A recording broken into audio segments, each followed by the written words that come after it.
Hello बच्चों, let's read the question. A person can read a newspaper from a distance of 50 centimetre. Find the power of the lens required bye him to read it from 25 centimeter. Now to answer this question, first we will discuss here the key concept, and here the key concept is human eye defect and we will use here the hypermetropia. तो जब हम बात करते हैं hypermetropia की, तो hypermetropic person को near by जो ऑब्जेक्ट्स होते हैं वो यहाँ पे क्लियरली दिखाई नहीं देते हैं, लेकिन जो यहाँ पे फार ऑब्जेक्ट्स होते हैं ये क्लियरली दिखाई देते हैं. बेसिकली यहाँ पे हमारे पास जो ह्यूमन आई लेंस होता है इसके अंदर ये कैपेसिटी होती है कि ये नियर बाय ऑब्जेक्ट्स और फार ऑब्जेक्ट्स दोनों को रेटिना पे क्लियरली फोकस कर पाए. लेकिन कभी कभी यहाँ पे जो लेंस की कन्वर्जिंग पावर होती है ये डिक्रीज हो जाती है, और अगर लेंस की कन्वर्जिंग पावर डिक्रीज हो गई या फिर ऐसा केस भी हो सकता है कि हमारे पास जो आईबॉल का साइज होता है ये डिक्रीज हो जाता है. तो दोनों ही केसेस में हमारे पास जो इमेज होती है वो रेटिना पे न बन के रेटिना के बाद किसी पॉइंट पे जाके बनती है. तो सपोज ये हमारे पास आई लेंस है कि सिलेरी मसल्स हो गई, तो हमने अगर यहाँ पे नियर बाय ऑब्जेक्ट को रखा है तो इसे जो भी लाइट रेज जाएंगी ये पहले यहाँ पे कन्वर्जिंग लेंस पे जाएंगी, तो कन्वर्जिंग लेंस इनको यहाँ पे फोकस करेगा रेटिना के ऊपर, लेकिन ये जनरल या फिर नॉर्मल आई के लिए होता है. और यहाँ पे क्योंकि इसकी कन्वर्जिंग पावर यहाँ पे डिक्रीज हो गई है तो जो भी इमेज बनेगी वो रेटिना के बाद यहाँ पे किसी पॉइंट पे जाके हमें दिखाई देगी. तो ये हमारे पास जो डिफेक्ट होता है इसको हम हाइपरमेट्रोपिया का नाम देते हैं.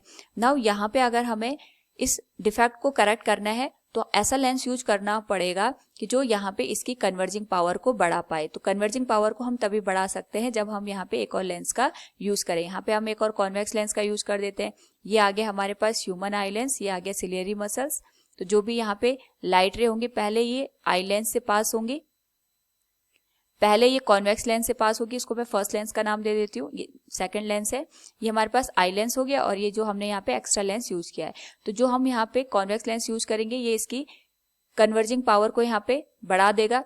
तो पहले ये रिफ्रैक्ट करेगा यहाँ पे लाइट रे को और फिर यहाँ पे इसको आई लेंस तक पहुंचा देगा. अगेन यहाँ पे जो आई लेंस है इसको फोकस करेगा at the point of the retina, और जो भी इमेज है वो हमें क्लियरली दिखाई देगी. तो बेसिकली जो हम यहाँ पे कॉन्वेक्स लेंस का यूज करते हैं वो हमारे पास जो ऑब्जेक्ट यहाँ पे रियल में रखा होता है उसकी इमेज को ऑब्जेक्ट से दूर बनाने की कोशिश करता है. यानी अगर हम यहाँ पे इसके लिए इमेज देखेंगे, जो फर्स्ट लेंस हमने यूज किया है इसके लिए जो इमेज होगी वो कुछ यहाँ पे हमें पीछे की ओर से यहाँ पे लाइट रेज आते हुए दिखाई देंगे.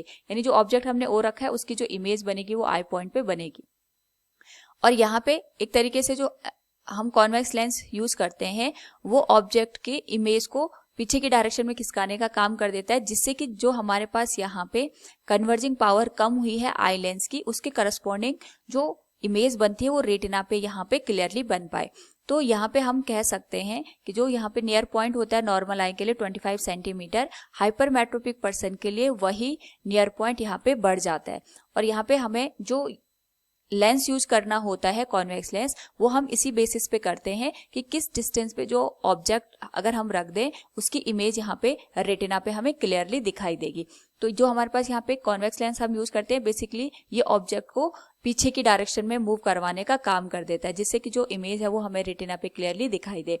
तो इसके करस्पॉन्डिंग जो इमेज बनेगी वो हमारे पास यहाँ पे 50 सेंटीमीटर पे बननी चाहिए, तभी जाके जो आई लेंस है ये इमेज को रेटिना पे जाके फोकस करेगा. यानी जो कॉन्वेक्स लेंस हमने यूज किया उसके लिए जो v की वैल्यू होगी distance of image that will be -50 centimetre. लेकिन यहाँ पे जो हमने ऑब्जेक्ट रखा होगा वो 25 सेंटीमीटर पे ही रखा होगा. इसके करस्पॉन्डिंग हमें यहाँ पे फोकल लेंथ चाहिए, तो यहाँ पे हम लेंस फॉर्मूला का यूज करेंगे that is 1/f = 1/v - 1/u.